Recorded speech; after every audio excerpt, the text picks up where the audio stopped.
Welcome to The Explainer. Today, we are going to journey through one of the most foundational stories ever told, the first 50 chapters of Genesis. We're going to cover everything, from the creation of the universe to the birth of a nation. The book kicks off with perhaps the most famous opening line in all of literature, starting an epic that has shaped cultures for thousands of years. Now, the way this whole story is told is pretty cool. Think of it like an hourglass. It starts super wide with the story of all humanity. Then it narrows way down to the drama of just one family, and then it expands back out to tell the story of how that family becomes a nation.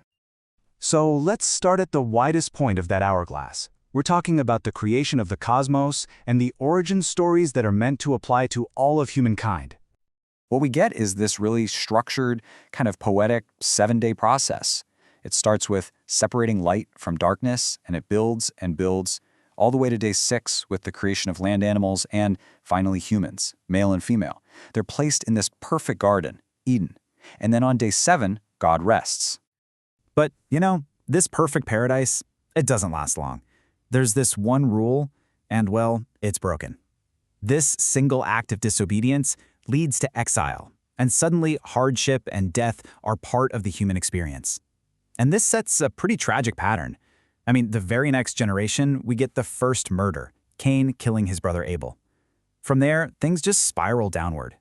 The story then kind of fast-forwards through a long line of descendants from Adam, and as all this time goes by, the world just gets more and more corrupt. But right in the middle of all this chaos, the spotlight lands on one guy, Noah. He's described as someone who finds grace in a world that's lost its way.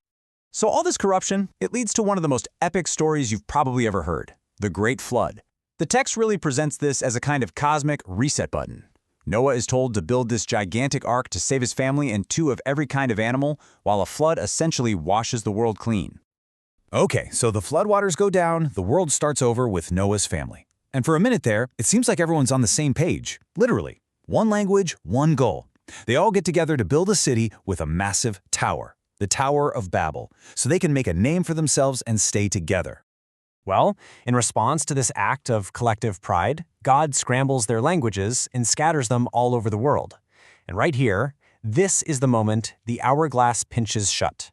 The wide-angle camera on all of humanity suddenly zooms in for a tight close-up on just one man, Abram, which kicks off the next major phase of the story. And just like that, the entire story pivots. God speaks to this man, Abram, who will later be renamed Abraham, and gives him this incredible life-altering command. Leave everything you know and go to a new land. In return for this massive leap of faith, God makes a promise, a covenant, that will shape everything that follows. And we're not talking about small promises here. We're talking about legacy-defining, world-changing stuff. Abraham has promised so many descendants they'll form a great nation. He's promised the land of Canaan. And, this is a big one, he's promised that through him, the whole world will be blessed. Yep, this is it, the narrowest part of the hourglass. So, the promise of descendants? It starts with Abraham's son Isaac. But if you're expecting a simple, happy family story, think again. Things get messy. We're talking deception, favoritism, and just one conflict after another. See, Isaac and his wife Rebekah have twins, Esau and Jacob, and they could not be more different. Esau's the rugged, outdoorsy type, and Jacob's the quiet one who stays home. And to make things worse, the parents totally play favorites. Isaac loves Esau, Rebekah loves Jacob. It's a recipe for disaster. And all this tension, it explodes over the family blessing, which is a huge deal. Jacob, with his mom's help, cooks up this crazy scheme to trick his old blind father. He puts on goat skins to feel hairy like his brother.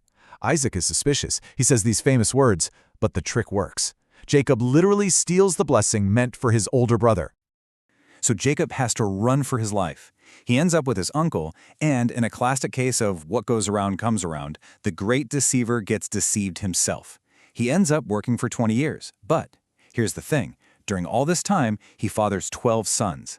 And then comes this wild, pivotal moment where he wrestles some divine being all night and gets a new name, Israel. And his 12 sons? They become the founding fathers of the 12 tribes of Israel. Okay, so we have the 12 tribes. And right on cue, the hourglass starts to widen back out. The story now zooms in on one of those 12 sons, Jacob's absolute favorite, Joseph. And his story, wow, it's an absolute roller coaster from a pit to a palace that will change his family's fate forever. And that family dysfunction we saw earlier, oh, it's back in full force. Jacob doesn't even try to hide that Joseph is his favorite, even gives him this fancy coat. Joseph, for his part, has these dreams about his family bowing down to him. To say his brothers are jealous is an understatement. They're so consumed by it that they literally throw him in a pit and sell him as a slave. So Joseph ends up in Egypt, and for a second, it looks like his luck is turning around. He's really good at his job and becomes the head servant for a high-ranking official named Potiphar. But then, disaster strikes again.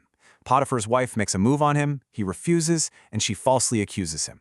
And just like that, he hits rock bottom again, thrown into prison. But even in prison, something remarkable happens. Joseph has this gift, right? He can interpret dreams, so he uses it to help a couple of Pharaoh's old staff members who are in there with him. He nails their futures perfectly and just asks one of them, the butler, "Hey, when you get out, just remember me." 2. Years go by, and the butler forgets. But then, Pharaoh himself starts having these crazy dreams that nobody can figure out. The butler finally remembers the guy in the dungeon, so Joseph is pulled out, cleans up, and stands before Pharaoh. He not only interprets the dreams, predicting 7 years of plenty and 7 years of famine, but he also lays out a plan to save the country. And boom, in one day, he goes from prisoner to the second most powerful man in Egypt. Absolutely incredible. And this unbelievable reversal of fortune is exactly what the story needs to complete that hourglass shape. It's the pivot point that takes us from one broken family to the birth of a nation. So the famine hits, just like Joseph said it would. It's brutal. And who shows up in Egypt begging for food? You guessed it, his brothers. The same ones who sold him away. And there they are, bowing down to this powerful Egyptian ruler. They have no idea it's the brother they left for dead. So Joseph puts them through a few tests, to see if they've changed, to see if they're good men now. And then, the big reveal. You're waiting for the revenge, right? But it never comes. Instead, he says something just mind-blowing. He tells them not to feel guilty, because what they meant for evil, God used for good to save all their lives.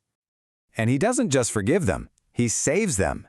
He brings his whole family down to Egypt, his dad, all his brothers, their wives, their kids, 70 people in all. He saves them from the famine and gives them the best land in Egypt to live on. And right there, the hourglass completes its shape. You see it? The story began with all of humanity, narrowed down to one messy, complicated family, and now it's expanding again. Through Joseph's insane journey, these 70 people are together, safe in a new land, ready to multiply and become that great nation promised to Abraham all those years ago. It's an incredible journey from a universal beginning to a very specific destiny. And it really leaves you thinking, doesn't it? How can the tiny, intimate stories of one family end up shaping the identity of an entire nation?